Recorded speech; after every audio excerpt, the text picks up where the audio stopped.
The Steve Dangle Podcast with your hosts, Steve Dangle, Adam Wilde, and Jesse Blake. Full disclosure right off the bat, Steve's microphone is not working today, which is number one bullshit. It is.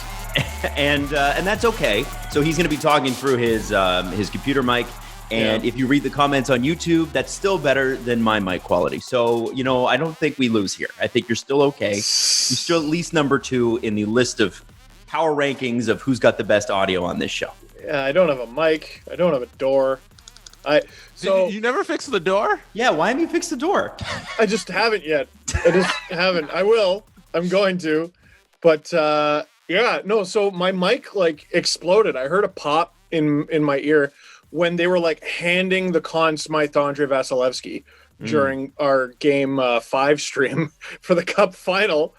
And I was just scrambling, didn't know what to do. There's 50,000 concurrent viewers. So I guess I was just talking to them through the computer, and then I forgot about it for a couple days, and now we're doing this and I don't have a mic. So whoops. Oh well. What are you going to do? You guys made a great point, because I was very grumpy. And you're like, you got 18 months use out of that mic. Yeah, it's a $150 microphone. Yeah, 3 days a week for 18 months, Yeah. And you used them all for the Sportsnet broadcast. You know what? Tell Sportsnet to pay for the new one. Thank you very much. Because we bought that as a company, and we don't make as much money as Sportsnet. I'm not sure if they know that or not, but we do not have the same amount of revenue. Not quite yet. Not quite yet. I know, it's crazy. It's crazy. I don't know. Did you see the ratings, boys? Good stuff. That's what we're saying, is that we don't make as much money and we don't draw as many viewers. So that would I just realized I was playing into your hands. Thank you for that. I appreciate that. I'll be sure to call them up. Hey guys, I need a new podcast mic. I do need to say, Steve, congratulations on watch a Stanley Cup game with Steve Dangle, and watch a Habs game, watch a Leafs game. The numbers were huge and the support was huge, and you did a great job. And I know that you would have been a walking corpse afterwards, because it's exhausting just sitting there talking to yourself.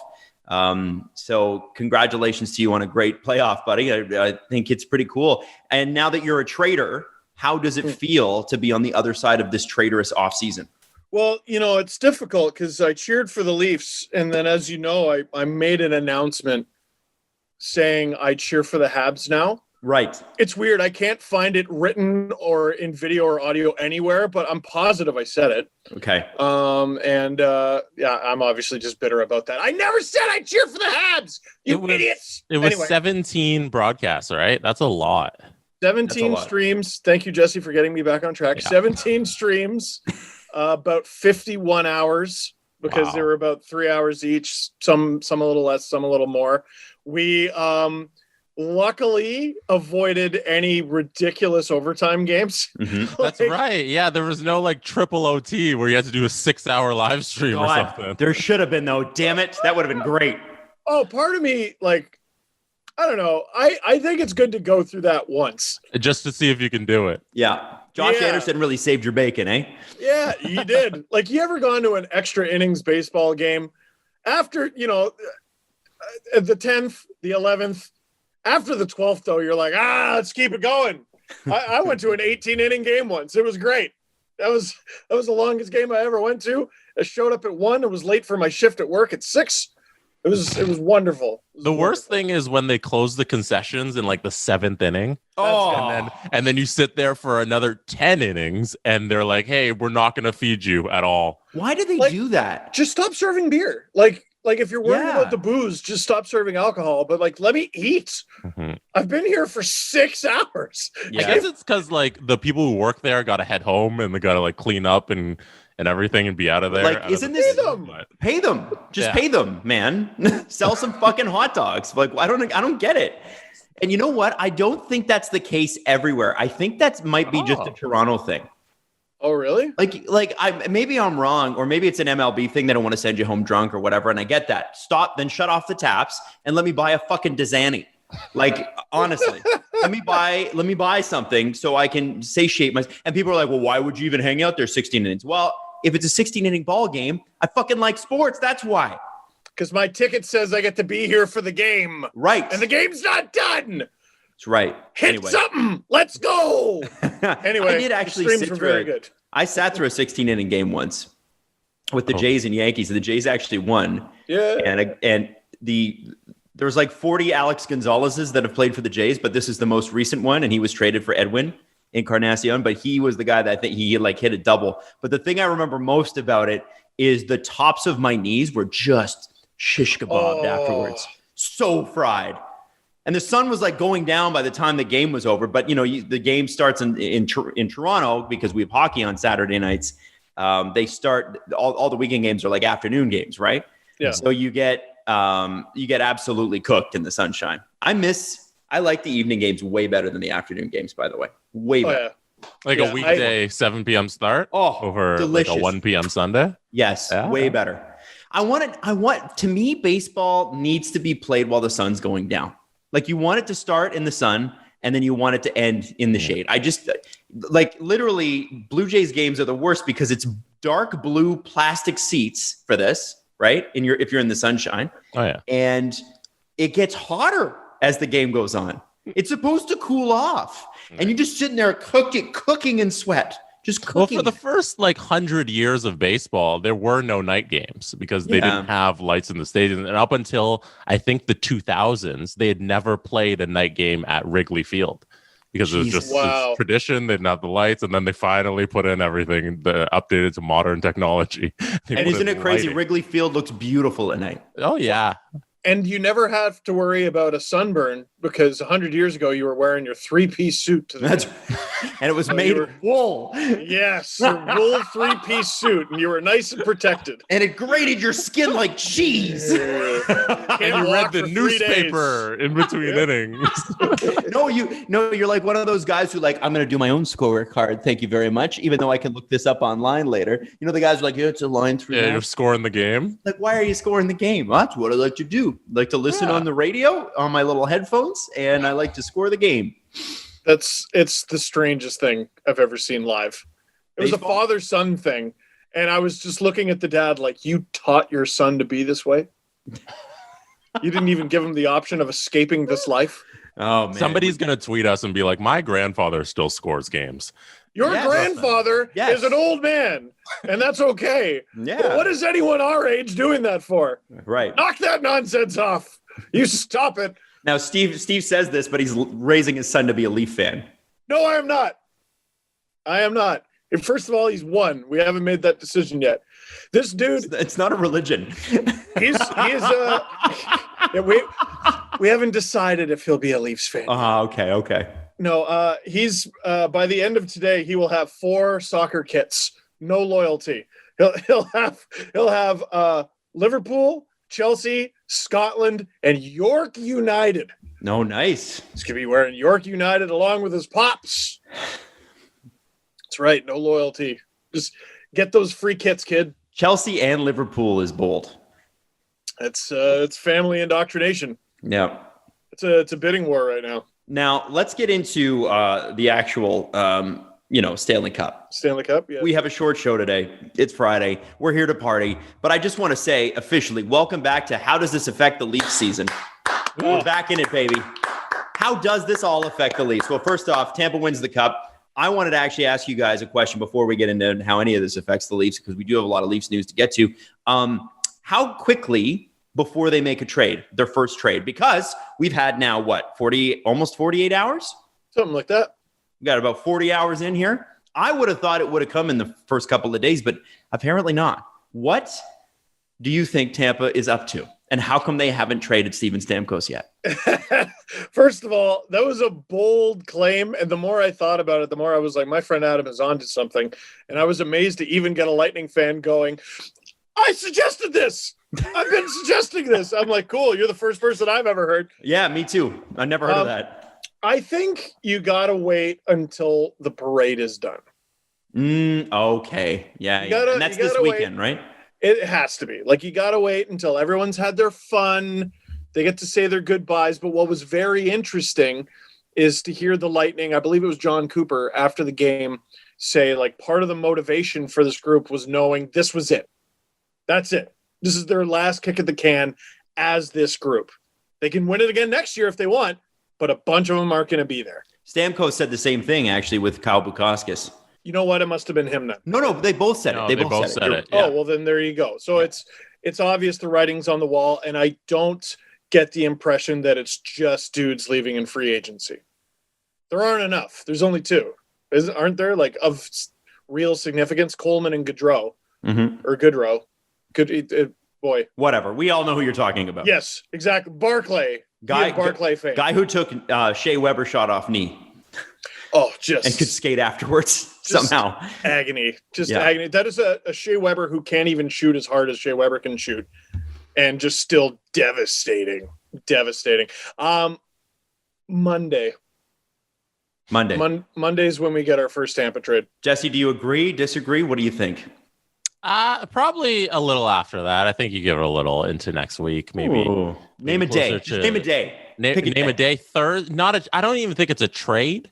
Like, it's some sort of roster move for sure, but probably Thursday. We hear. Okay, it can't be. If we're talking roster moves, Jesse, it can't be somebody moved to the LTIR because I'll be very upset with you. That does not count. Can we run down the injuries that everybody had?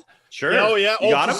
I got a couple wild. Here. So Petrie, Jeff Petrie confirmed it was a broken pinky finger that resulted in him having the eyes from Eric Engels. The eyes were because of setting his finger back in place.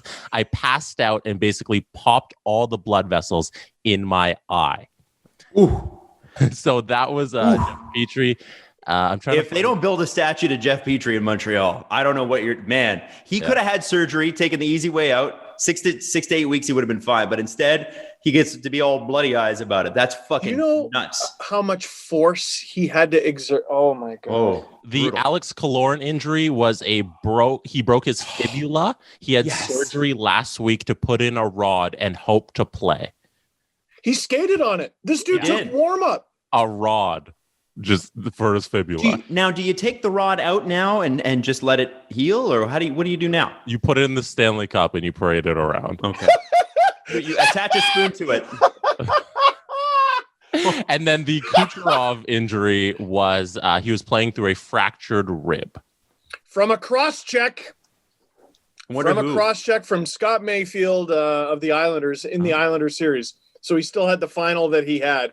He had that snipe in game one with a fractured rib from what I believe was an uncalled cross-check. Yeah, and I'm missing a couple more. Weber had a thumb injury. Toffoli had a groin injury. Gallagher with a groin injury. Boy, did Gallagher have a groin injury. Yeah. You saw that on the ice. Like, when he fell, he looked like he was in pain. Now, we mentioned Kucherov there. Jesse, do you have the audio? Because it's infamous now. We're going to play it one more time, and Habs fans are going to get way upset. Okay, I'm going to play the whole thing. Play the whole thing. Okay. By the way, Joe Smith with the call on this one. I love it. Yeah, let's go. Joe, let's hear it. Just how would you describe congratulations? How would you describe your emotions right now after doing what you guys did? I don't know what to say. Back to back, and I couldn't sleep for 3 nights. And to be able to win this game is huge. Wesley was outstanding. MVP. I was telling him every day, Wesley, you're MVP. You're the best player. And then they gave it to whatever the guy in Vegas, the Vezina. And then last year they gave Vezina to somebody else. Number one bull. Wesley took both cups. He took MVP, and I was keep telling him he's MVP. He's the guy that he's the best. He was on his head today, and he kept us in the game. And another shout out by him, remarkable. Can't even tell more. I'm so happy I didn't want to go back to Montreal, but the fans in Montreal, come on. They acted like they won the Stanley Cup last game. Are you kidding me? John Romano, Tampa Bay Times. Their final was last series. Okay. Now, how many people have you had tweet you that he's classless? Oh, it was trending. Classless. It was classless. What a bum. There's so many things out of that just minute and a half clip. One, every GM, we ran through this before, but every GM who didn't vote for Vasilevsky for Vezina, you should be ashamed of yourself. There's 4 of them. You should be ashamed. He should have won the Vezina. And Kucherov saying that drunk vindicated my stance, at least when I said Fleury shouldn't have won that Vezina. Bro, back-to-back series in these playoffs where he shut them out. He shut out the Islanders 1-0 and won the Cup 1-0, and back-to-back Stanley Cup clinching games with a shutout. Mm-hmm. Because they won 2-0 last year. That Kucherov should have won the Conn Smythe. It was Vasilevsky. Yeah, I think Kucherov's wrong about the Conn Smythe. I think Kucherov should have won it. No. You guys are crazy. That's Vasilevsky's. Kucherov outscored his own team by 10 points, guys. He was very good, but Vasilevsky was even better. Right. There's one guy who was better. Here is the top scorer by more than 10 points. That is number one bullshit. Yeah, the guy on the ice says the other guy should have got it. So I'm gonna go with the player. You know, I think Vasilevsky deserved that Conn Smythe. I think Kucherov's wrong about Kucherov. That's what I'm saying. By the way, number one bullshit, I believe, comes from Khabib Nurmagomedov of the UFC, who's the first person I ever heard say the term number one bullshit. But now it's made its way into hockey, and I love it because I think it's here to stay. It's too fun to say. And then the other thing, everybody complaining about him being classless. This is the best thing ever. This is exactly what you want out of athletes. You want them to make news in press conferences. And we always talk about hockey players not having personalities. There's a guy who's speaking his second language and having the most personality of any hockey player we've seen in years. And it's amazing. And it trended and went viral. This is exactly what you want. You should be championing these things. The second language is important because he said a few wrong things in there. Like he was on his head. He stood on his head. Yes. You know what I mean? So there was a bit of a language barrier, though. Yeah. And this is where, so are you saying you support this or what he said was great? Yes. No, well, first of all, Jesse is. Second of all, you're confusing being kind of mean with crossing the line. What did he say that's crossing the line? You know what I mean? Like, what did he say where it's like he needs to be reprimanded for that? Nothing. There's no fine coming. Nothing. No, it's not nice. It's not kind. But whatever. He's gassing up Vasilevsky at the expense of, I guess it's Fleury and who was it last year? Hellebuck? Mm-hmm. You know, so and then making fun of the Montreal fans, I guess, a little bit there. But he's competitive. Listen, if this was said against the Leafs, I'd be saying the same thing. I know Toronto fans would react much the same way that Montreal fans would react. But to quote friend of the show, Pete Blackburn, it's a diaper take. It's a full diaper take if you're upset about this. Like Montreal, you know that you're a Cinderella story. You know you celebrated big after Game 4, and you should have. But the reality was he said what we all said, which was, come on. And now the Lightning head back into the Atlantic Division, and so do the Habs. And forever, there's a built-in villain there, which is great for all involved. It's great for the Lightning. It's great for the Habs. It's great for hockey. It rules. And it's Dan Milstein tweeted out, by the way, Dan Milstein, who is like the ultimate Russian power agent, his Twitter account, though, @HockeyAgent1, which sounds like literally Smart Insider Man.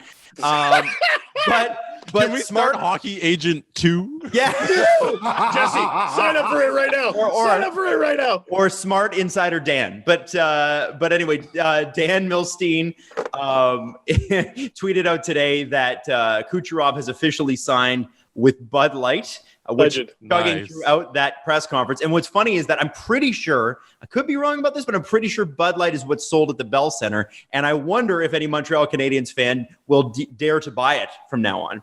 Because now that they clearly support Nikita Kucherov, they must be a classless beer company. Is Bud Light a Molson Coors product? Ooh. Because I would assume that you would only sell Molson products at the Bell Center. It's an Anheuser-Busch. Okay. Yeah, because it's Bud, right? Yeah, that makes sense. Right, that makes sense, yeah. Oh, man. Yeah, so maybe it's kind of great. If you own the team, I want my beer selling in the arena. Okay, so here we go. Bell Center. You can buy Coors Banquet, Heineken, Dos Equis, Rickards, Molson 67. 67. Molson Canadian, Molson Dry. I don't know if you can buy. Yeah. Right. I don't know if you can. Well, because it would make sense that it would be Molson, right? If you own the team, you ban all other beer companies. Yeah. Like, that's what I would do. I'm a billionaire. Although, if you're a billionaire and it affects your bottom line, or you're like, I don't give a shit. No, you wag your thing around, and you're like, no, I'm only selling my beer. According to, I'm not. Sorry, go ahead. No, keep going. Well, I was going to say I'm not totally sure how it works, but couldn't Bud pay to be in the building, and then obviously they get to make their own money. I don't know. There's all kinds of arrangements. According to a blog from 2014, Montreal Canadiens ranked number 1 for most expensive beer in the NHL. I don't know if that's still the case, but at the time, it would cost you 75 cents per ounce of beer. Wow. So that's pretty small. And that's a lot of money, is what I'm saying. Chart only shows per price per, and they did sell Bud Light at one point, according to this particular blog, which is Montreal blog. So anyway, it's a great partnership. That's hilarious. Yeah, that is very, very fun. Anyways, Kucherov said nothing incorrect about Montreal fans. No, that was their Stanley Cup, and that's okay. That's okay. But I understand them being raw and upset. Like if the Leafs had just lost the Stanley Cup final, I think I'd be a little sad too. But you got to feel good about where the Habs came from. 100%. Like Habs fans, I mean, they should be happy. What I thought Kucherov was talking about was people trashing the city, not anyone in the building. Did the city get that trashed? I don't know. I know there was a police presence and everything. I don't really know what else happened. But no, the Montreal Canadiens were the feel-good team in these playoffs, and I say that perfectly readily as a Leafs fan. Like, they were, dude, they were the best. The original David versus Goliath was them versus Toronto. Like, they should not have got past Toronto. And Toronto won the division. They were the worst regular season team to make the playoffs. There's no hyperbole there. All those things are true. And then the second David versus Goliath was Vegas Montreal, second place team in the league against 18th place team in the league. Mm-hmm. And so anyway, I do have a quick question about Montreal though, because we have a little bit of news to get to, but Dom Ducharme, it looks like will be, according to Renaud Lavoie of TVA, will eventually will no longer be an interim coach with Montreal. Joel Bouchard is now the coach of the Ducks, basically AHL affiliate, the Gulls. But it's funny, a lot of people in Montreal land are very upset about losing Joel Bouchard because he is highly touted. But now that you have Dom Ducharme, sort of like, how do you not have him as your head coach after he goes all the way to the finals? Even though objectively speaking, the team looked better under Luke Richardson. They did. I'm sorry, but they did. And there's a lot of Habs fans tweeting me going, I completely agree. There's some on the other side too. Yeah, well, look at the numbers. Keep in mind, but anyway, like the grass is greener. You had Luke Richardson for what, 4 playoff games? No, you had him for most of the Vegas series. Yeah, that's 4, 5, 6, and then the first 2 or 3 of the Stanley Cup final as well. What I'm saying is the sample size was not large. They were high stakes games, absolutely, and he did very well. Mm-hmm. But made correct lineup decisions. Weird. It's like the Jack Campbell conversation that we were having. Do you think he's good? Yeah, but he's never done the extended starter thing. And Dom Ducharme has? No, but he has more experience than Richardson, or at least did this season. Okay. It's a difficult one. Now, I remember us talking about this. Hold on, though. I did have a place I wanted to take this. I do. So my question is, we know Dom Ducharme is going to be the head coach. Yes. My question for Montreal is, what's next? Because you actually have to do an honest assessment of what this team is. Are they the 18th place team in the regular season, or in what people still call a weak division, although they did make it all the way to the finals, so I'm not sure how weak it could be.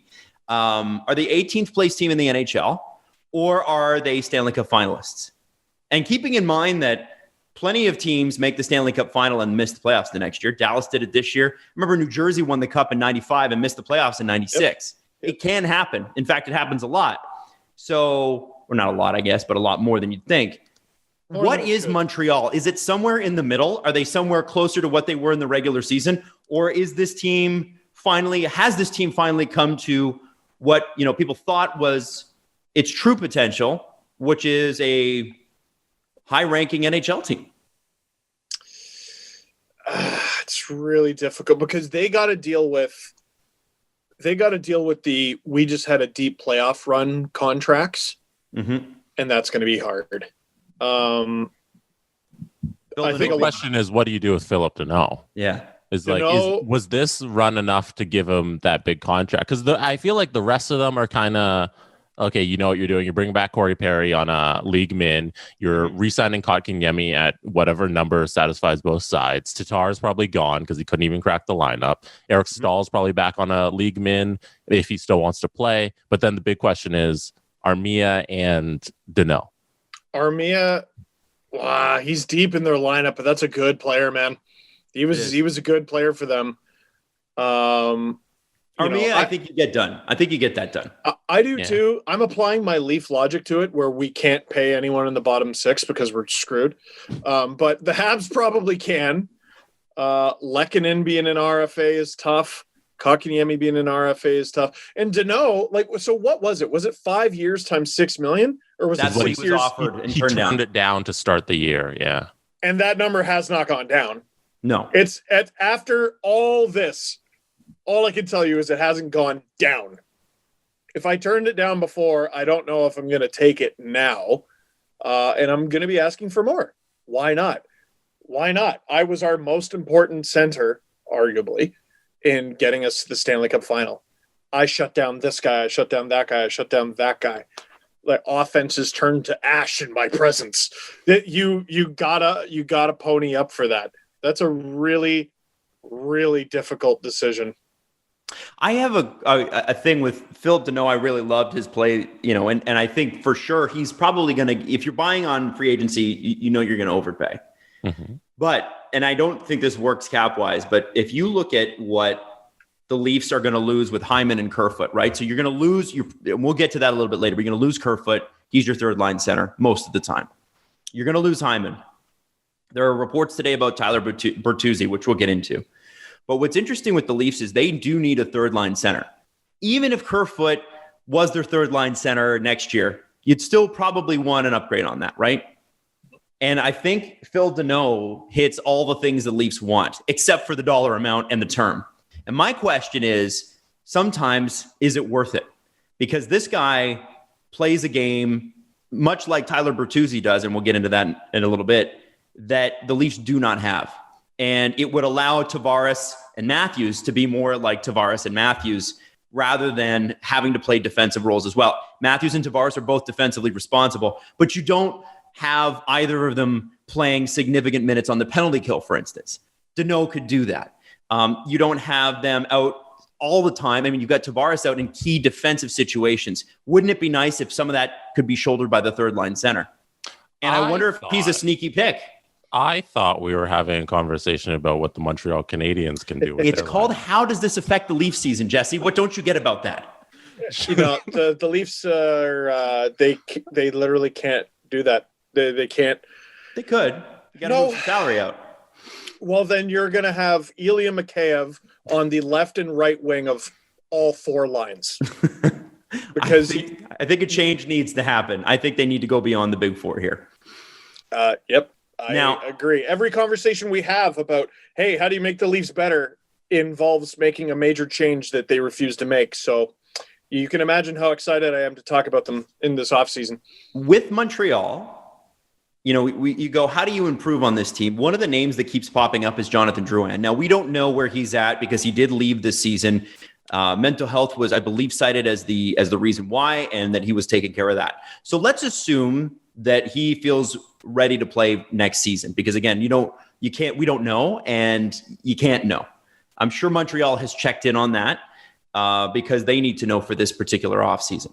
But with Jonathan Drouin, it seems like that there are a lot of Canadiens fans assume that him being a native Quebecer, maybe it's just too much pressure on him, and maybe he can't play there anymore. Maybe he doesn't want to play there anymore. There's a lot of that assumption going on, which again, I think is unfair. But he does present a pretty tantalizing trade chip for teams that need a scoring punch at a pretty relatively basic salary cap. I think it's 5.5 or 5. 5.5. Yeah. So if you look at a team, it's a fair hit. It's a fair hit for a guy that probably can get you 25 to 30 goals, right? Mm-hmm. If he's in a position where I look at a guy like him and go, what kind of assets, if he's ready to go, what kind of assets does that guy bring in? Can you get the player? With Montreal's lineup, it's like, what do you need? You need more scoring. So can you swap scoring for scoring? let's say Columbus can't get Patrick Laine under contract. Can you talk to them about Drouin plus for Laine and then pay Laine what, because Laine on Montreal to me would be kind of cool. I have a sneaky theory. What's your sneaky theory? And this I think is especially if the Habs cannot bring Philip Deneau back, because they got Suzuki. He's going to be there for a long time. Mm-hmm. They got Kotkaniemi. He's going to be there for a long time. There is a cold business-like argument that you shouldn't bring Philip Deneau back if you're going to properly develop those guys and put all your eggs in that basket. So let's bring in a guy who we know can be a middle six center. And you know what? It would probably help if he was on a pretty affordable contract, but the team that he is on is still, despite his affordable contract, kind of looking to move him. And let's throw it in there that he actually grew up cheering for the Habs. Nazem Kadri. I think Nazem Kadri to the Habs could be a very interesting thing. And listen, again, we have no idea what's going on with Jonathan Drouin. Who knows? He may not want to get traded. He may not this, may not that. Let's assume he is going to play next year. Kadri for Drouin is an interesting base of a trade. And then you got a 1-2-3 of Suzuki, Kadri, and Kotkaniemi. It's not bad, eh? It's not bad. It's something to think about. That's all. If you're getting rid of the Deneau contract and the Drouin contract, because like you said, they need scoring, and to Drouin, he doesn't really even provide that. Like, even if outside of all of the issues of why he left the team and being a Montreal Canadian, his production is mainly playmaking. Yeah, like it's not scoring necessarily. So even if you're looking to upgrade on goal scoring, this might be the right move, regardless of everything else involved. So he hasn't scored over 20 goals in 5 years. I didn't realize that. Yeah, he's not a goal scorer. So he goes through streaks. Yeah, right. But I think he scored 2 goals this season while he was on the ice. 44 games. Yeah. So if you're getting rid of the Drouin contract and the Deneau contract, why don't you take that $9 million plus and go out and get the big fish like Jack Eichel? I tell you what, you don't have to worry about anything up the middle for quite some time. And they would have you wouldn't have to part with Suzuki or Caulfield for that, obviously. You're not going to. No, by default, you have the space. Yeah, and you've got the Montreal's got one of the best farm systems in the league. They could provide the younger players that Buffalo might be looking for. Although Buffalo just needs players like guys who have played ever. So I was looking at it. This is very interesting. So I was going to say, I don't think Eichel would want to go to Montreal.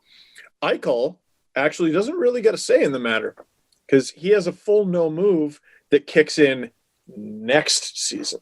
Not this upcoming, next season. So if Montreal comes to the table with the Buffalo Sabres and they have the best offer, guess what? He's going to Montreal. Yeah. He doesn't get a say. Yeah. Okay. Moving it forward here. Down in Disappointmentville, the Toronto Maple Leafs have re-signed Travis Dermott. And a lot of people are questioning. They're like, listen, in every appreciable way, and I think Mike Stevens was tweeting about this, in every appreciable way, Travis Dermott had less last year, less ice time, less points, less of an impact. So you doubled his salary? Because he was making $785,000 and now he's making 1.5 for the next 2 years. And a lot of people, I think, have flashes of Pierre Engvall's extension in their minds. And I think rightfully so. But I listened to an interview with Elliot Friedman this morning on the Fan 590. And he was talking about this. They think, yes, okay, maybe you could have saved money in year one if you'd gone to arbitration. However, if he has any kind of impact in year two, meaning in arbitration, you're probably going to get a 1-year deal, 1-year settlement, which is what I think he got last year. If he has a good year this year, then you're paying a lot more next year. You could be paying $3 million or 2.5. To me, and maybe I'm crazy on this one, you let that happen, don't you? Yeah, but fans are resistant to it because this is every Leafs contract negotiation. What if we go longer in order to get more. And here we are still without a first-round victory. Oh, but this guy, he had a career best and he scored. I don't care. Where are they in the win column? Well, this year, in the playoff win column. Oh, you know what I mean? So it's nothing against Travis Dermott. It's just a mood. It's just a temperature, I think, with this fan base. Yeah, I will say this. The contract sort of jogged my brain a little bit because I said the Leafs are going to go 4-4 with the expansion draft. They're going to go Tavares, Matthews, Nylander, Marner. Mm-hmm. And then on defense, they're going to go Riley. Why would you lose him for nothing? Muzzin, why would you lose him for nothing? Brody, why would you lose him for nothing? And Hall. And then I thought about it. I'm like, okay, wait a sec. Even with a raise, Dermott makes $500,000 less than Hall for each of the next 2 years. They both have 2 years left. Dermott 1.5, Hall 2. Hall this winter is turning 30. Dermott's turning 25. Mm-hmm. Hall's fine. It's not great. He's fine. He's not going to get better. Dermott should. I think he should. At 25? He's 24 now. 24. He will be 25. You know what I mean? So I am moving the goalposts a little bit, but here's the thing. It's not just that he'll get better at that age.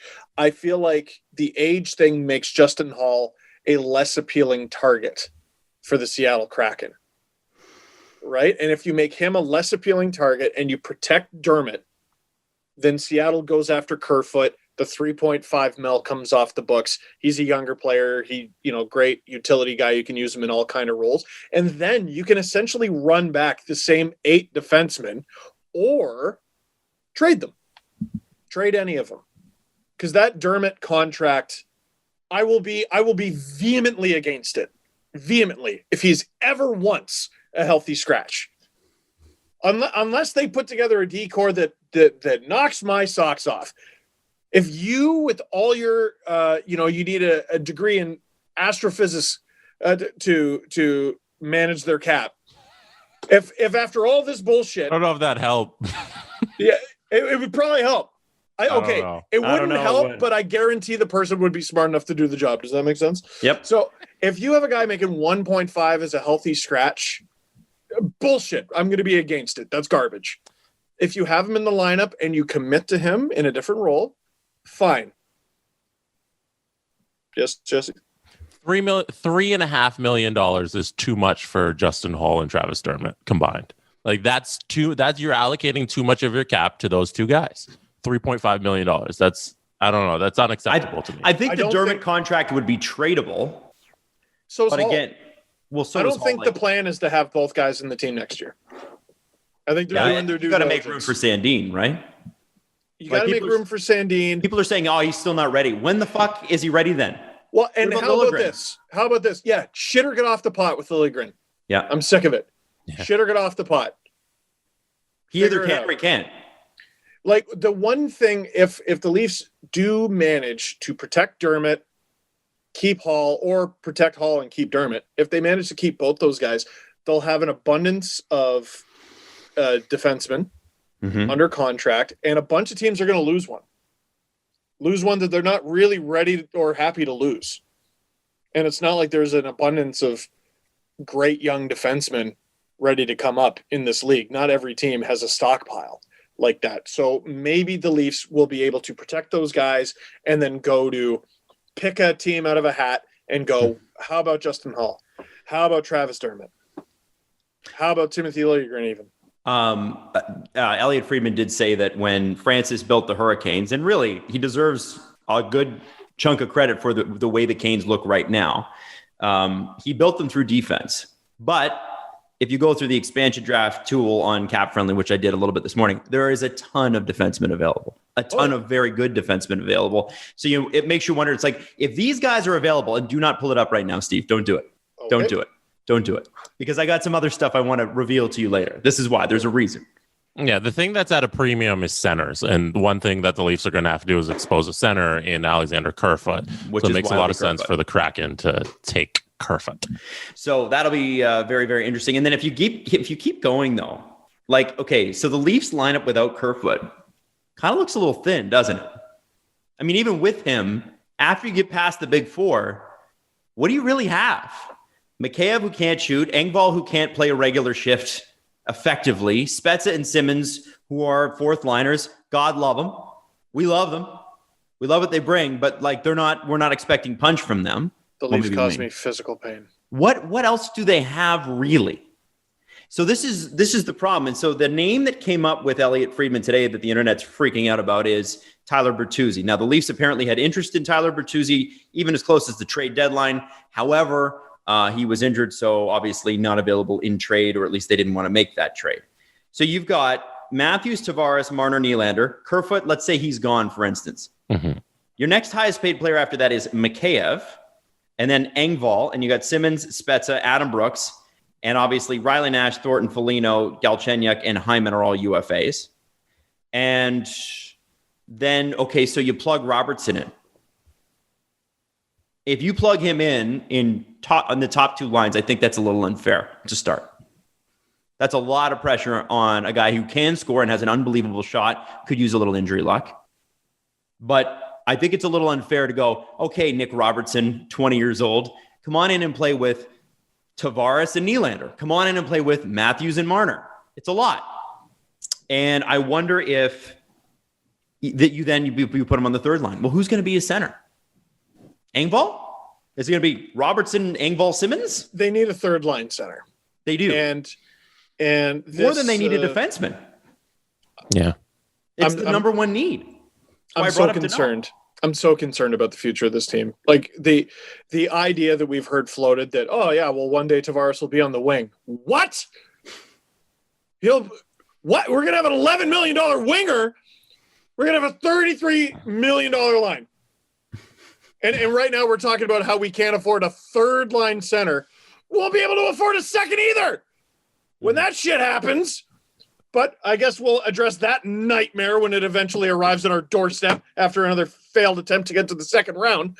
But since we're talking about this right now, I think starting the season with Robertson in the top six could actually be good because it gives you an opportunity to evaluate him and see if he can do it. You know, I think he's actually better suited for it. I don't think it makes sense to have him on the third or fourth. Okay, fair. But then when you run out there, you're going to run, let's say it's the playoffs, Steve, and Robertson is are you going to run Robertson, Matthews, Marner? By the time the playoffs arrive, he'll be months and months and months into the season and hopefully more adjusted, to the NHL. Cole Caulfield was just on the second line of a team that made it all the way to the Stanley Cup final. Right, but my point is, who did Cole Caulfield play with? Nick Suzuki, who's a baby himself. And? Tyler Toffoli or Josh Anderson. Right. So you're going to line up, let's say it's Montreal, Toronto again. You're going to line up Anderson, Robertson, and then like Toffoli and Marner on the other side. Mm-hmm. I don't like that. There is no physicality on that line. And we saw that with Mitch Marner in the preseason or the postseason. The guy couldn't break through. That's what the team wants. That's what they want. Adam, it matches they're not going to do shit in the playoff style. And they're welcome to commit to this not going to do shit in the playoff style. Okay, so Tyler Bertuzzi's name has come up, like I said. He is a restricted free agent. He's arbitration pending. Obviously, Detroit fans love this because they're like, well, give us Rasmus Sandin. But, it's pretty possible that Tyler Bertuzzi is a $4 million player. And if you line him up next to what Hyman brought, it's not a whole lot different. In fact, he outscores Hyman, and he's 3 years younger. Not a bad player to have. He would be a great addition. That's the kind of guy where I can see Bertuzzi, Matthews, Marner. That would be very interesting. And then you can run, and then maybe you do an all finesse line. Maybe then you put Bertuzzi with Tavares and Nylander, and then you can run the all finesse with Matthews, Marner, and Robertson. You can. I mean, I wouldn't, but you can.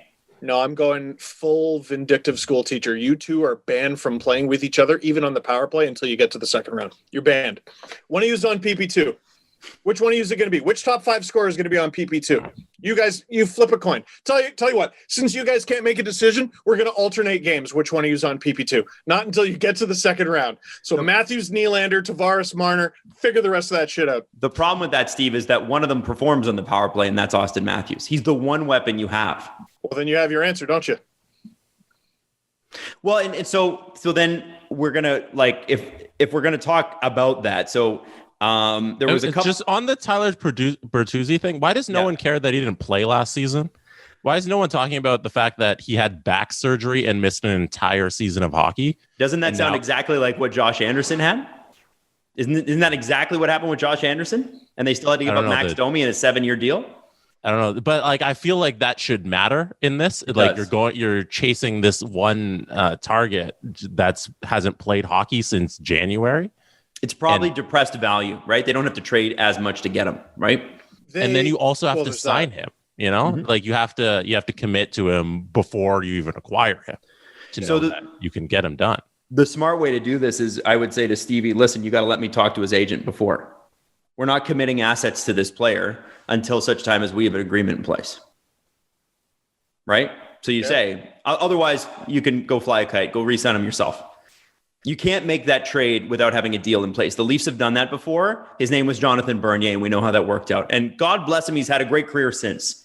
But you can't look at what happened with Montreal and Josh Anderson last year. And I'm not saying Josh Anderson wasn't effective at times. But a 7-year deal for Josh Anderson coming off a major injury, and for a guy with tantalizing skill, could be the best power forward in the league if he could just put it together every night. The guy would be way better than Tom Wilson. He wasn't good often enough for the commitment that they made to him. You're absolutely right. And Jesse's right in the sense that why are you going to expend assets on a guy that didn't play last year? So Kyle Dubas is going to go into a negotiation with Tyler Bertuzzi and say, hey, we want you. So you have all the chips now.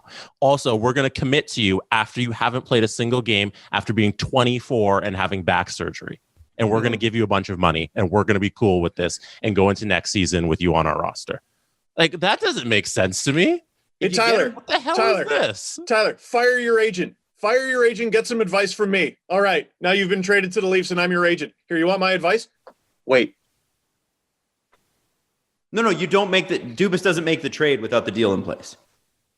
Yeah, but he's negotiating already from a stance of, hey, we want you and we're going to do whatever we can to get you.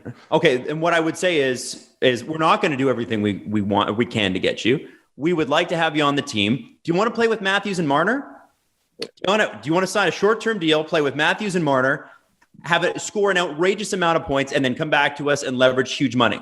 That's how you get him in. That's how you get him. Is the short-term deal. But if what he wants is long-term after the surgery, and I'm dealing with a divisional rival, which I think we're forgetting, if this is Dragon's Den, for those reasons, I'm out.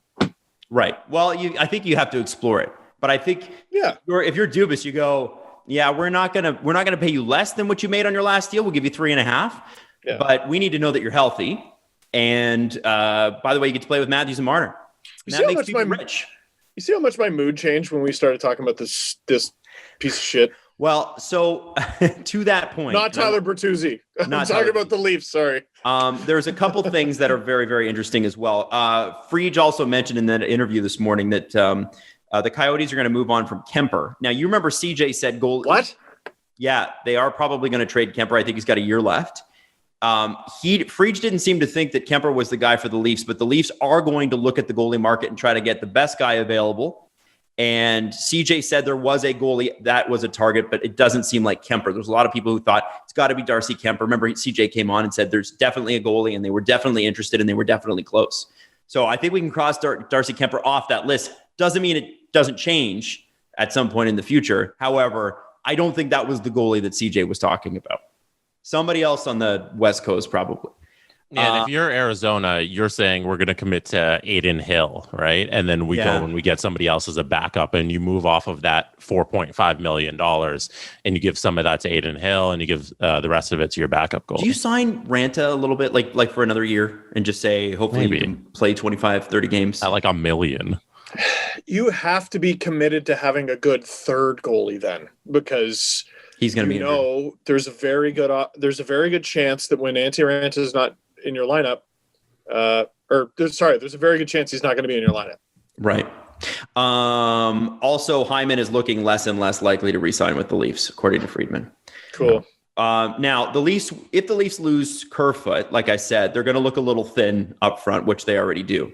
Now, I want to put this out there, and there's a couple of asterisks next to the sentence I'm about to tell you. The Leafs, quote, have interest, that's asterisk number 1, in Taylor Hall, asterisk number 2. Steve, explain firstly, asterisk number 1, which is have interest. What do you always say about teams that, quote, have interest? I have interest in a Ferrari. I have interest. Would you actually want to own a Ferrari if you could? No, I'm not a big car guy. I think I like which is the car that GTA 5 ripped off? Is it the Challenger? The Charger? Which Probably. is it? Like the muscle car, 4-door? Yeah. I just It can't was get the behind Charger. I can't get behind a 4-door muscle car. The Charger's never done it for me. Oh, yeah, it's the doors for me. You're right. I'm out. It just doesn't feel right. Oh, the doors. I've never been a big car guy, but no, I'm interested in a $10 million home. Of course they're interested in Taylor Hall. Why wouldn't you be interested in Taylor Hall? Mm-hmm. I'm sure they're interested in how many players are in the National Hockey League? 850? I'm sure they're interested in 500 of them. It doesn't matter that they have interest in Taylor Hall. The other asterisk was, of course, the name Taylor Hall. And the report came from Darren Dreger. And there's a connection there. Can you explain that one? Oh, really? You're making me do this, Adam? Really? You're making me do this? Yeah, what the hell is the setup? Wow. Adam, I did that on purpose. Hey, Steve, throw yourself under the bus. Yeah. What? Listen, if you want to hear it straight, Darren Ferris and Darren Dreger are very close. There is constantly, if you want to know about a Darren Ferris client, Darren Dreger is going to have the breaking news on that. That's fair, right? Is that a fair comment? This fan base in particular is sensitive about that. Yeah, there's a reason Dreger had all of the scoops during the Mitch Marner negotiations. Well, scoops and outrageous claims as well. Yeah. Let's just call it what it was. Like Columbus being like, yeah, we can make Mitch Marner a $14 million offer. I'm just sitting here on my phone. My name's Steve Dangle. I'm here on my phone. So there is obviously the Leafs would have interest. Friedge did say, though, that everybody thought and still seems to think that Taylor Hall will stay in Boston, but there's a 3 to 4 year deal that he'd be willing to accept. And I'm not sure that Boston's willing to offer that. I'm curious to see who he ends up with. Don't think it's true. Take less to play in Boston, Taylor. Yeah. Do it. Now, this brings me to the third player of interest. It's not Tarasenko, but it has to do with Tarasenko. So, for St. Louis. Oh, yeah, this was huge. This is huge news. Vladamir Tarasenko has asked for a trade, according to Jeremy Rutherford in his article for The Athletic. He says, sources familiar with the situation say he's upset with the team's handling of his shoulder surgeries in 2018 and 2019. His first 2 of 3 such surgeries, which were performed by Blues physicians, and he feels like there's no trust left in the organization. Now, when you dive deeper and you can read the article, they actually he got a surgery and then went back and said, "Guys, my shoulder still really hurts," and they realized that part of what was wrong in the shoulder was not even corrected or noticed by physician when the surgery happened. So you could see why he may not trust the organization anymore. If it's a Blues surgeon and he missed it, I mean, this is my career, man. And I've got 2 years left at $7.5 million. I should be in for a huge payday at the end of this. But a lot of people are looking at Vlad Tarasenko now, who used to be just a killer. Monster. And go, well, the thing that you do, the most mechanically important thing that you do involves your shoulder. Like you, and that's not all right. And you've had 3 surgeries in 3 years.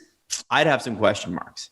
But one of the names they brought up that St. Louis would really be interested in is Matt Tkachuk. Obviously, there's the tie-in there with his father, who played for the Blues and was really great. But it would have to be Vladimir Tarasenko plus.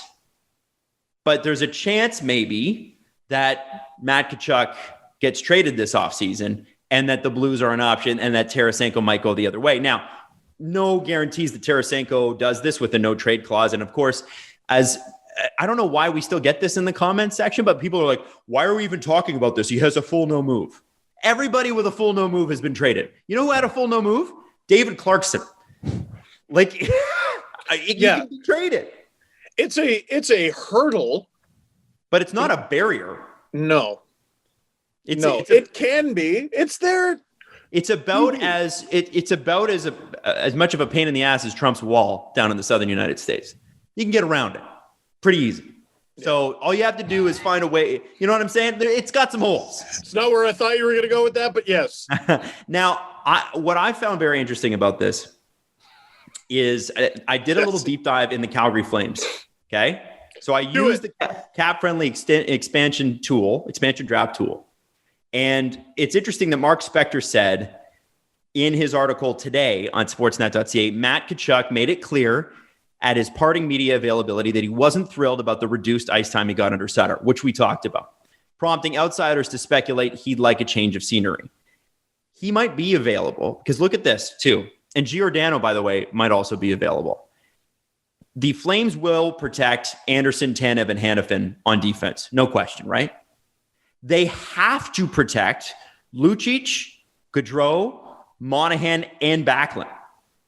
And you would think Matt Tkachuk as well, but then you leave Lindholm or Mangiapane exposed too. So you might lose one of Lindholm, Mangiapane, or Mark Giordano, and you also have to protect Markstrom. You can't do that. You have to protect him because he's got the no move as well as part of his team. You have to protect the goalie anyway, and he's the guy. But okay, so we have to talk about very key dates coming up here in July, because this is the most bonkers July in NHL history. July 17th is the deadline for teams to submit protected lists for 2021 at 5 p.m. Eastern. I don't know what the date is, but I believe there's also a date for players with a no move it'd be no move. Players with a no move to say whether or not they would waive it for the expansion draft. I don't know if that's passed yet. So you have to protect guys with no moves, but they have the option to be like, hey, no, you leave me exposed, and then you can protect somebody else. Correct. Oh, absolutely correct. So the Leafs, for example, have to protect Tavares. I mean, they would anyway. But let's say they didn't want to, but they were forced to. They could approach him, and if he was willing, could waive it for expansion. And it doesn't even mean that Seattle has to take him. It just frees up a different protection slot. Right. The thinking is, according to Mark Spector, that Seattle would be all over Mark Giordano. But if it's true that, well, why not? Well, yeah, 1 year, $6.75 million. That's a pretty great leader to bring in. Unless I'm completely crazy here, Mangiapane seems like an odd one to give up, doesn't he? Oh no, they're out of their minds to give him up. Okay, so so again, we're going through this again. If you go to the expansion draft, and again, I could be completely wrong on this. Mangiapane he's an RFA, but he's eligible to be selected, or he's an RFA next year.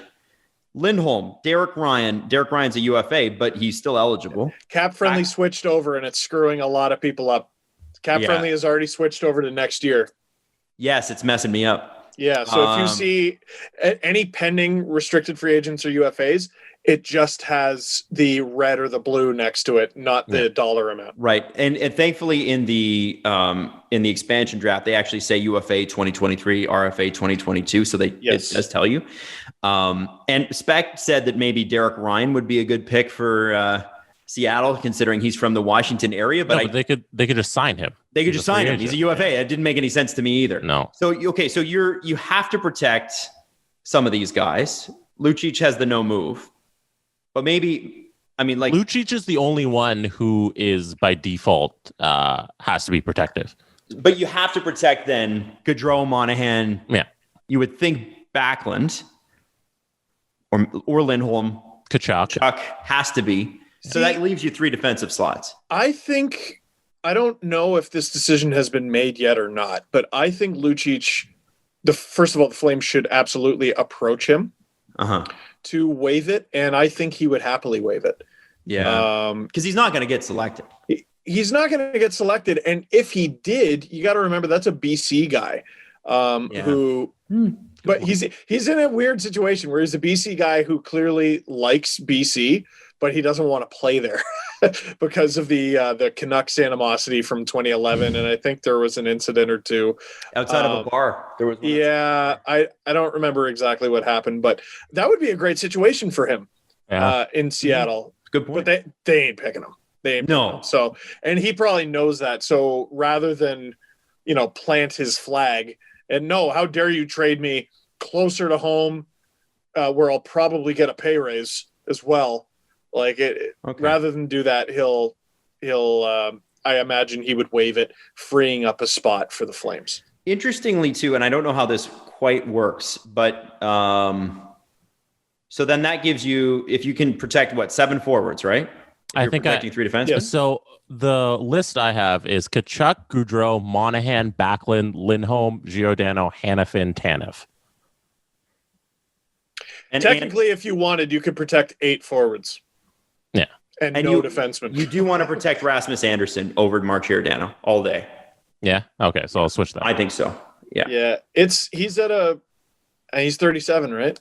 Yeah. Here's what I don't understand about the tool here, because Dylan Dubé is a RFA this year, but he's not highlighted in green because he's not signed. But I believe he meets expansion requirements as well, and they could select him. Seattle could take him. Here, He wasn't happy under Sutter as well, and Sutter actually apparently was super critical of him. But the green thing isn't that the check mark means he meets the requirements. So okay, the green the if it's black, that just means he's not signed yet. Okay, so that means that a guy they could lose a 22-year-old right winger. That's it. It's not going to be easy for Calgary here. Buddy, Seattle's going to be good. I love how everyone's they're not going to do what Vegas did. Stop it. None of us, not a single one of us on planet Earth, not even people who work for the Vegas Golden Knights, thought the Vegas Golden Knights were good.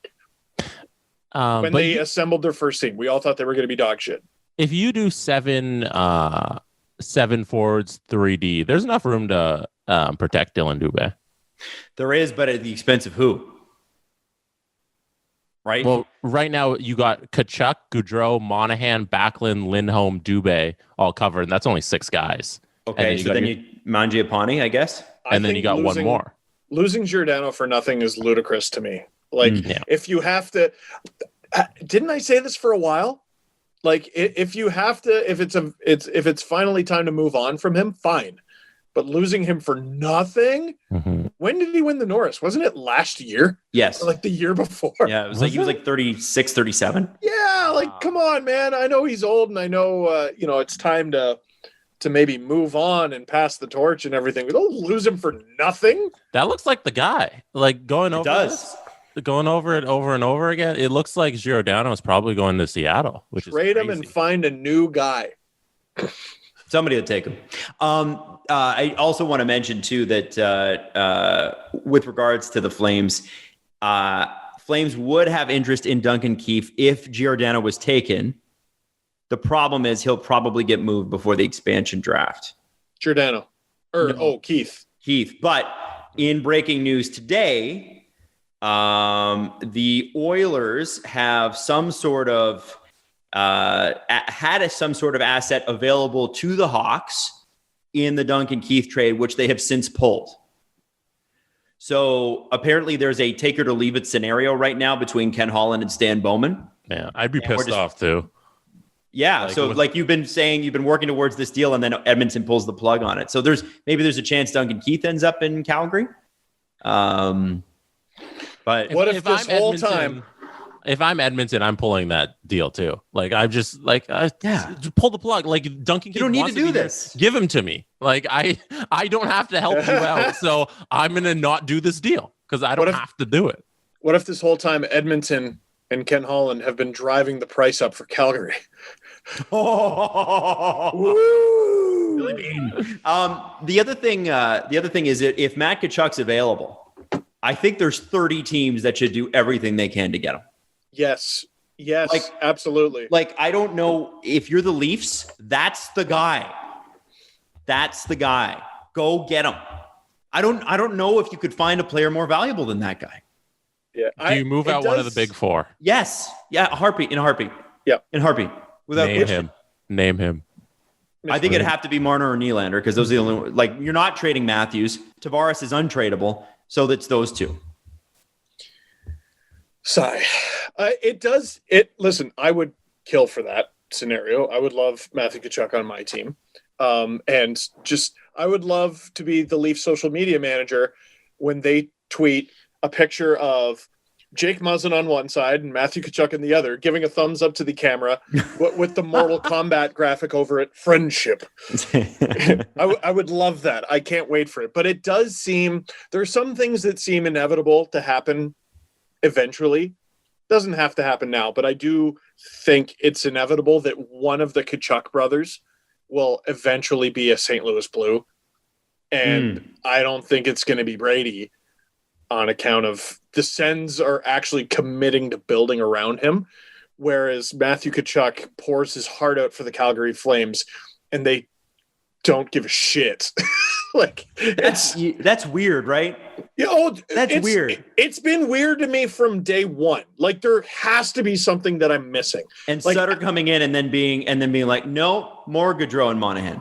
There has to be something that I'm missing, because this Leafs fan thought it was very funny when Jake Muzzin flipped the puck at Matthew Tkachuk and he flipped out. But then even I afterwards was like, why didn't anyone kick Jake Muzzin's ass?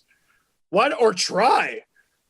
Like, I noticed that right away. Like, before it was even a story that came out that Tkachuk was hurt by that and they had like a closed door meeting. I remember watching that and going, why did nothing happen just now? Like, are the Leafs that badass? Like, I know it was a little bit more peaceful on the ice this year because they were a little bit bigger and a little bit tougher. But like, we're talking about a team that got sunned by a team that never sticks up for himself. I thought it was very interesting, and like what I said with Patrick Laine last year, it seems like it's going to happen. Do it. It just seems like he's the guy I want to build the team around. But they don't give a shit. So, and like at some point, hearts are broken. Sometimes you can mend fences, but the Flames were annoyed with him often enough that he became annoyed with them. And it just seems irreparable. And, what I said with the Jets and Laine is stop putting your fans through this. Like, I either extend him and then he's a Jet for a long time now, or trade him. Make a decision here. And with Matthew Tkachuk, if the Flames commit to him, I think that's the right move. But if you're not going to do that, then get rid of him, move on. Like, you're obviously at a pivotal point in your team's future when you're contemplating losing Mark Giordano for nothing. So you're at a pivotal point here. You're at a crossroads. You're at a real building point. Well, and so are the Leafs. And I wonder, again, we've talked about how the Leafs are the Flames East and the Flames are the Leafs West. And I wonder if there isn't some sort of fit there eventually. And I know I'm a Leafs fan and I want Tkachuk bad, real bad. But both teams are at a pivotal moment. Frege even said it today. He said it on a couple stations. I guess he's doing the rounds. The Leafs are at a moment where it is just about DeRozan for Kawhi Leonard. We're just about there. And in fact, I'm surprised we're not there, to be honest with you. Like, if they really think that running this back with this same team is a good idea, they're wrong. It's objectively not right. And we won't know that until the playoffs. I don't care how good they do in the regular season. They could finish first overall. I'll be thrilled and I'll cheer for every single goal. But until we see this in the playoffs, I don't even know how you can think any other way. So unless you make a big change now, who gets fired next year if they get out in the first round again? Anyone ever utters Masai Ujiri's name in the same sentence as the Leafs again, I'm kicking you in the chest. But my point is that I think it's time for a big move. I agree. In Calgary, it seems like it's time for a big move. And it seems like the core, I don't know what, like, I know that they're probably listening on Monahan, but I'm not certain in Calgary why you're not building around Tkachuk when Monahan and Gaudreau have consistently shown you in pressure situations that they're not the guy. Just like I don't understand with the Leafs, with certain players in pressure situations, they're not the guy. They're paid like they're the guy, but they're not the guy. The most secure job in the fine nation of Canada is National Hockey League general manager. Everyone's been in their position forever. Betting, I don't know if we're getting to him later in the show. I don't know what he could do to get fired. And the same goes with Brad Treliving. I don't know what it would take.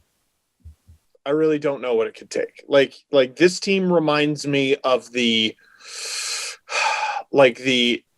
07-08 Leafs, where they just weren't bad enough to be awful, and they weren't good enough to be playoff bound. They just weren't anything. That to me was the team at their least relevant. Like we weren't even following the tank. Like we didn't even have the fun.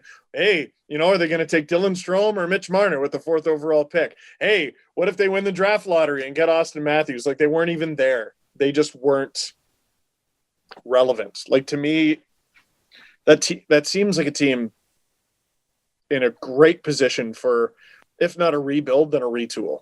Mm-hmm. Like all the guys that we're talking about have value. Yes. The Flames aren't going to get nothing for Giordano, I hope.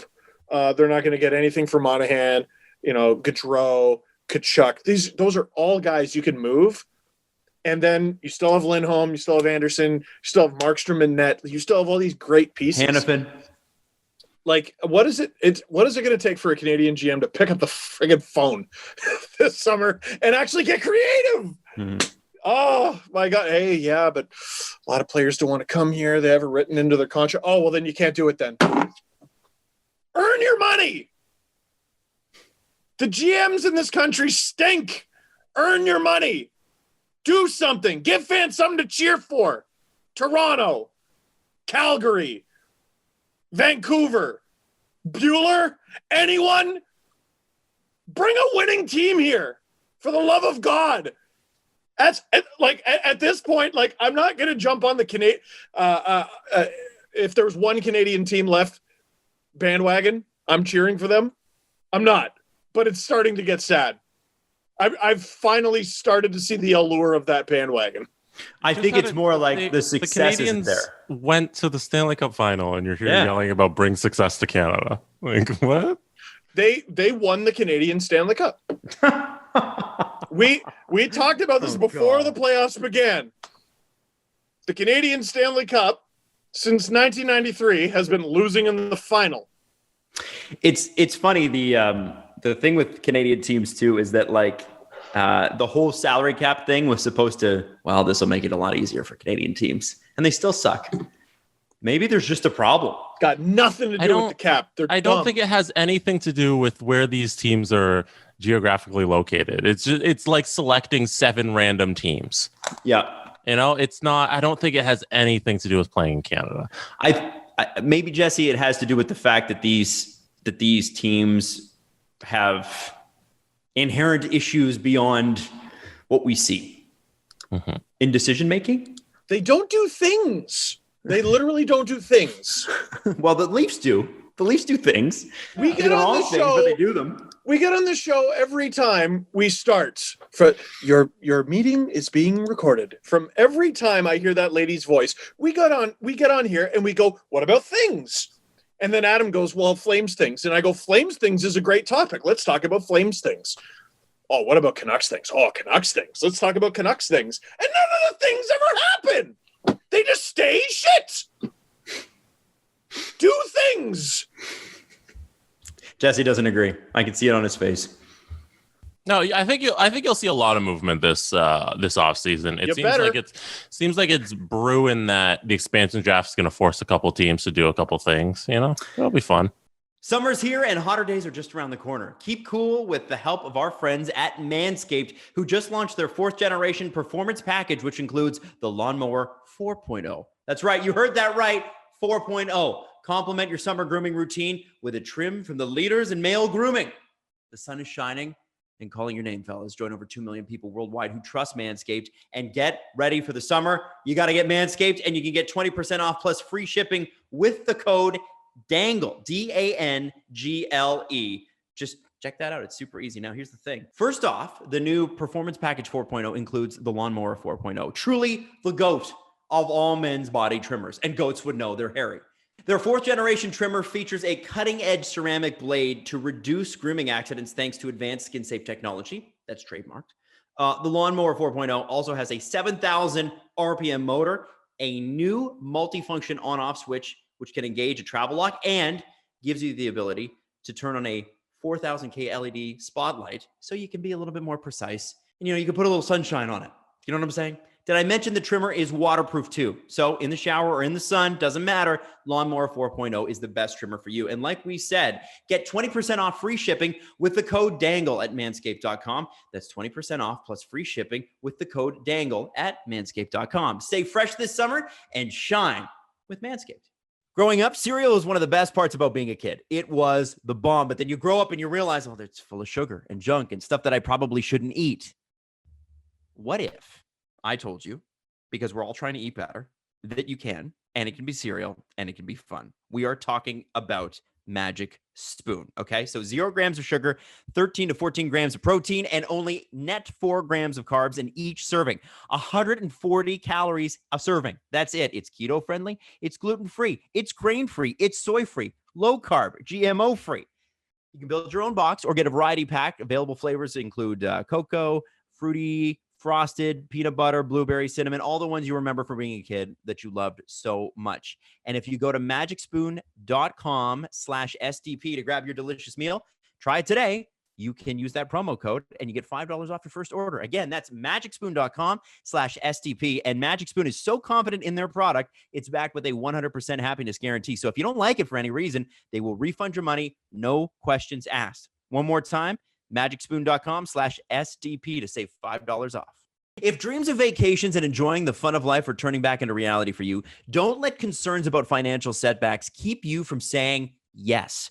Credit Karma helps keep your financial goals in check so you won't have to hit pause on the good times ahead. So here's the deal. Credit Karma's got game-changing technology that shows you tailored offers for credit cards and personal loans that you're more likely to be approved for, so you can apply with more confidence. They'll use your credit and other financial information to show you custom recommendations. And whether you want cash back or travel rewards or you to consolidate debt, Credit Karma can help you find the offers that fit your goals. And with a selection of options and approval odds, you have the power to make informed decisions. It's Credit Karma. Apply with confidence. Go to creditkarma.com/podcast to learn more and find offers tailored just for you. That's creditkarma.com/podcast, PODCAST, or you can see your offers at the Credit Karma app. So just download that. Apply with confidence today.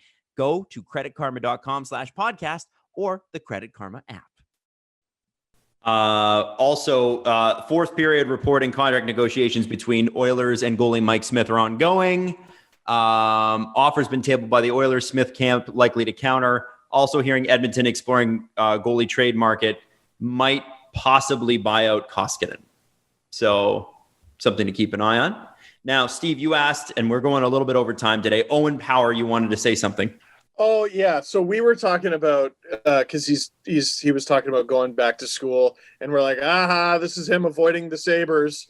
So there's an article that someone sent me, written by Mike Carter on the Hockey Writers, and where's the excerpt? This is from Owen Power. Buffalo is up there, and it's close to home, so I think it would be, a really good spot for me and good for my family. We used to go down to Buffalo for a few nights. My mom would go shopping.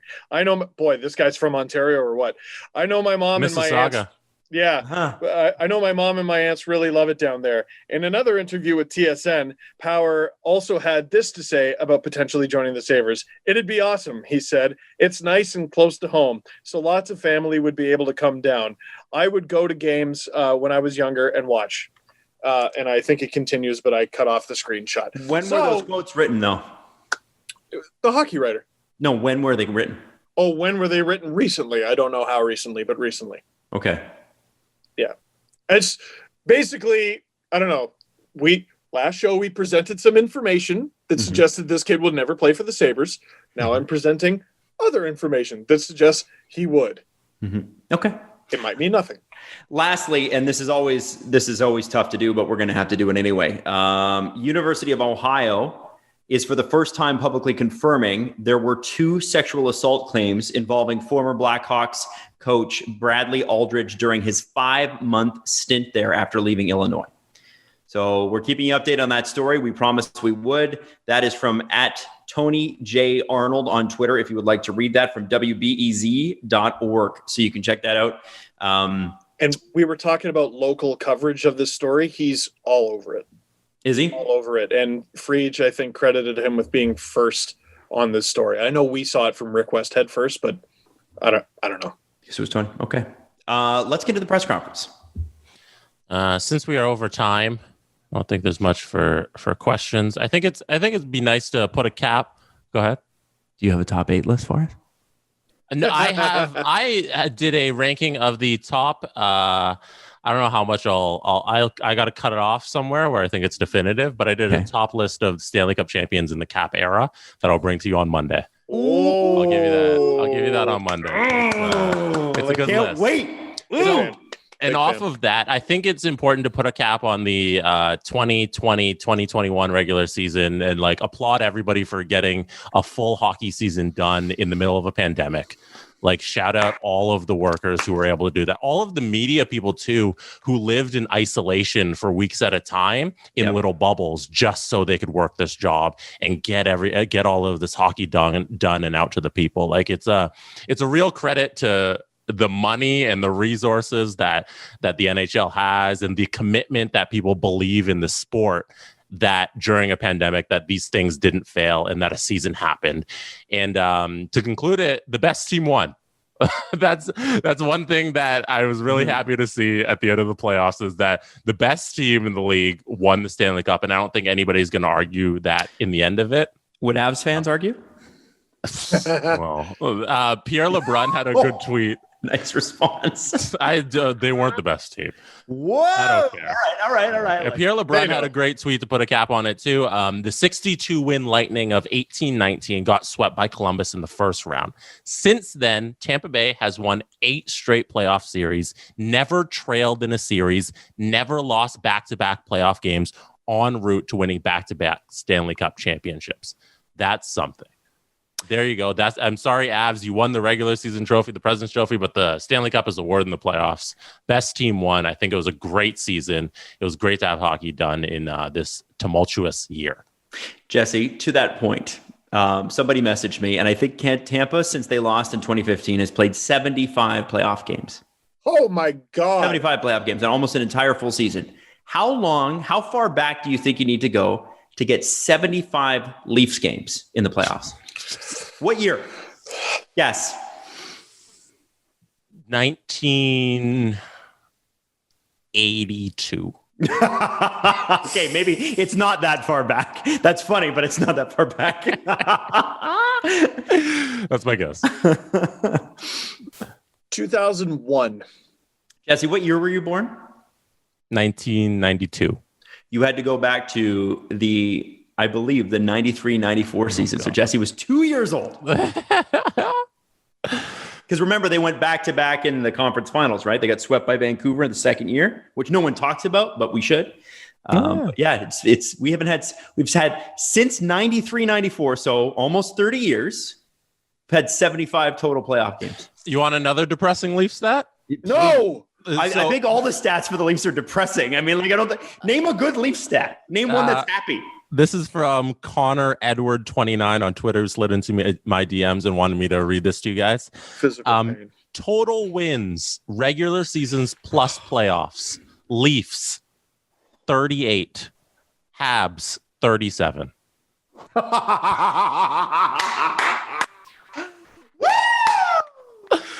Habs literally finished below 500. That's so fucking great. That's amazing. Steve's yelling, but we couldn't hear it because his mic. His mic gated. Cut out. Yeah, your mic gates, so you can't. But great, good. That's fucking awesome, Jesse. Nice stat. All right. Well, listen, I hope that leads you into a very happy and non-depressing weekend. We love you. We will be back Monday. And there is so much to do. So very much, including expansion, the actual NHL draft, of which the Leafs have 3 total picks, which will be super duper. Is that actually? Yeah, we've got the 2nd, the 6th, and the 7th. Because remember, we had to trade a 1st and 2 4ths for Foligno. And people said I was a crazy man for saying that was too much. Physical pain. Physical pain. I'm Taylor honestly, Hall was a 2nd round pick? Yep. 2nd and the 3rd, I think. You ruined my day making me talk about these guys. No, Steve, don't forget, Steve Dangle's a traitor. You're a Habs fan. Yo, Jesse, shouldn't we put a Steve Dangle as a traitor in our SDPN shot? You want make it the title? Make it the title. Steve Dangle. Make it the title of the show. It's the new name of the network. Steve Dangle is a traitor. .n. Benedict Dangle. You know what we should get? You know, you can put your face on like old people, like you can put your cat on old pictures from like the 1700s or whatever. We should put you on Benedict Arnold's uniform. Maybe perfect. Why not? Why not? Why not? Why not? We love you. We will see you Monday. Have a fantastic weekend.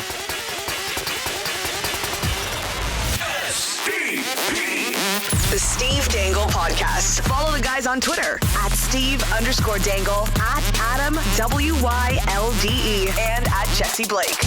Connection complete.